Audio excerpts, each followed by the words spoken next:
लाहौर विच 9 मुहर्रम उल हराम दा मरकजी जुलूस पांडू स्ट्रीट विचों बरामद किया गया। मुकर्ररा रास्ते तो होंदा होया जुलूस खैमा सदाह तपड़िया। जुलूस विच मातम दरी नोहा ख्वानी जुलूस पांडू स्ट्रीट वापस अपड़ के एहतताम पजीर होया। मजीद दस रहे ने मलिक मुश्ताक।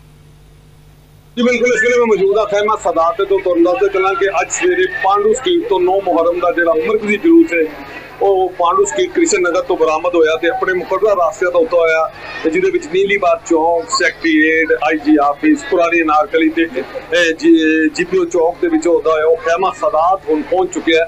ये जुलूस खैमा सदात तो हुण वापस जिहड़ा वो पांडू स्ट्रीट कृष्ण नगर पहुंच के इख्तिताम पजीर होएगा, क्योंकि रात 9 बज चुके हैं। तो इस हवाले नाल जुलूस जिहड़ा वो अपने वापसी के रस्ते ते चल पिया। तुहानूं दसदा चलां कि ये जुलूस उत्थे जाके इख्तिताम पजीर हो जाएगा। अगर गल करिए सिक्योरिटी के, तो सिक्योरिटी के सख्त इंतजाम किए गए हैं। हर पासों आने वाले रस्तियां मुकम्मल तौर पर खारदार तारां ते कंटेनर ला के बंद किया गया।